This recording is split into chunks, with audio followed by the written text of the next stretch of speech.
अच्छा एक प्रकल्प ये एआईसीटी ने लिया है कि छात्राओं को विशेष प्रकार की मदद उनकी शिक्षा में कैसे हम कर सकें।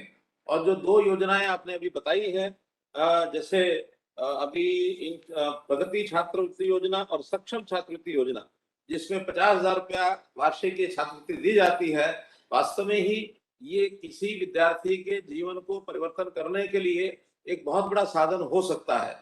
मैं तो अपना जो शिक्षा का समय, जब मेरी कॉलेज की शिक्षा प्रारंभ हुई थी, वो दिन याद कर रहा हूँ कि किस प्रकार से इस स्कॉलरशिप का या छात्रवृत्ति का उपयोग होता है।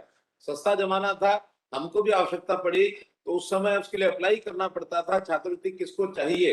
तो ऐसी 480 रुपए के साल की छात्रवृत्ति हमने उन दो यानी 1971 में ये 2 वर्ष तक प्राप्त की। और मैं समझता हूँ बहुत बल वो शिक्षा को बढ़ाने में उस समय के लिए वो मेरे जीवन का एक बदलता हुआ एक चरण था। तो परिवार जो है गाँव में रहने वाले शिक्षा का मैं तो समझते नहीं है। हमारी शिक्षा को एक प्रकार से काँटा लग गया था कि आगे माता-पिता ने पढ़ाने के लिए मना कर दिया। लेकिन वो छात्रवृत्ति योजना ही काम आई, जिसने उस पढ़ाई को आगे करने के लिए और मुझे प्रोत्साहित किया।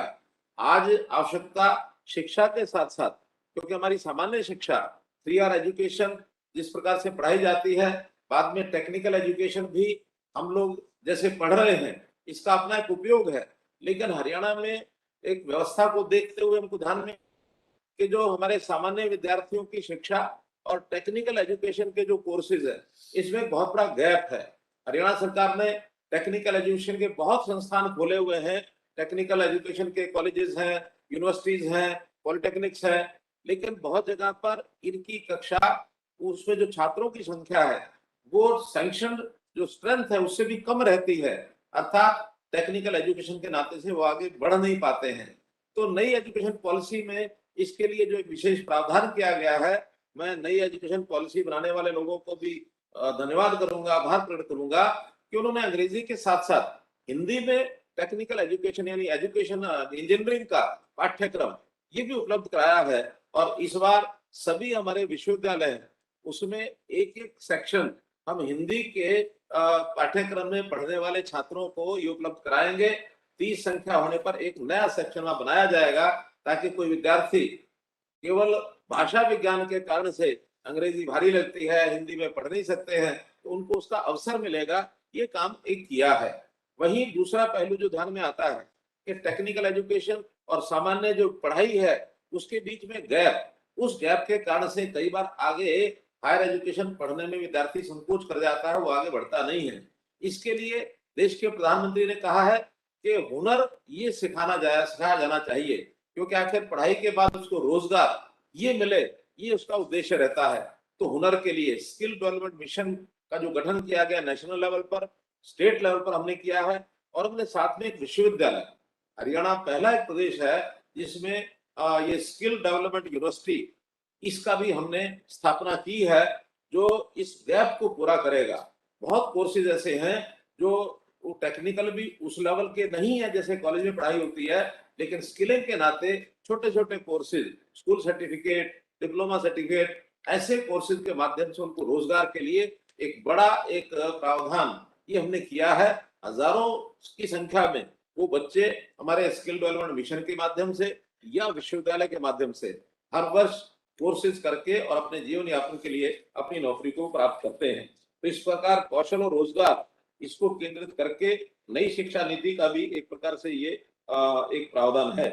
हम लोगों ने हरियाणा में भी स्कूली शिक्षा में, आईटीआई में, खास करके लड़कियों के लिए और विशेष तौर पर जैसे पिछड़ा वर्ग है, अनुसूचित जाति है, जो बच्चे अपनी शिक्षा को पैसे के अभाव के कारण से आज के आधुनिक युग में जो साधन उनको चाहिए उसका उपलब्धता उनको नहीं होती है, उनके लिए ये सारे यानी व्यवस्थाएं की हैं स्कॉलरशिप की। कहीं 800 रुपया महीना, 1200 रुपया महीना, स्कूली शिक्षा में इतना ही पर्याप्त होता है। हमने 10,000 रुपया, 12,000 रुपये तक ऐसे भी कोर्सेज हैं जिनके लिए ये प्रावधान किया है। और इसी को मैं समझता हूँ सबसे पहला जो अधिकार है, वो जो अभावग्रस्त परिवार है, उसका ये पहला अधिकार बनता है। एक बात मुझे शेयर करनी है आपसे कि हम लोगों ने इसकी परिवार की आय, जिनको ये छात्रवृत्ति योजना देते हैं, उसके लिए 8 लाख रुपया वार्षिक रखी है। मैं समझता हूं कि 8 लाख परिवार की जो आय है, और उसमें भी मुझे पता नहीं है कि केंद्र सरकार का जो एक नियम है, उस 8 लाख में सैलरी और एग्रीकल्चर इनकम इसको बाहर रखा गया है। अगर सैलरी और एग्रीकल्चर इनकम को बाहर रख के 8 लाख हम करेंगे तो एक बहुत बड़ी राशि का एक कैप बनता है। अब उसमें मुझे ऐसा डर है कि हायर इनकम के लोग जो हैं वही इसका लाभ ज्यादा ले जाते हैं।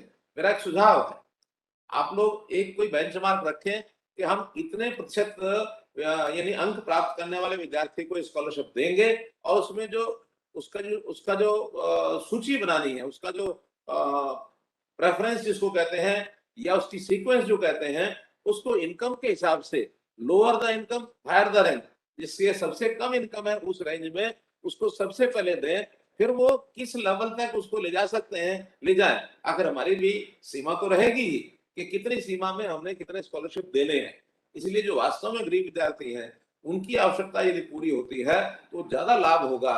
एक 60-70 हजार रुपए महीने का कमाने वाला व्यक्ति यानी 8 लाख रुपए की जो इनकम है, उसमें अगर हम एग्रीकल्चर इनकम और सैलरी छोड़ भी दें तो भी वो अपना कहीं ना कहीं से व्यवस्था करके अपने बच्चों को आगे पढ़ा सकता है।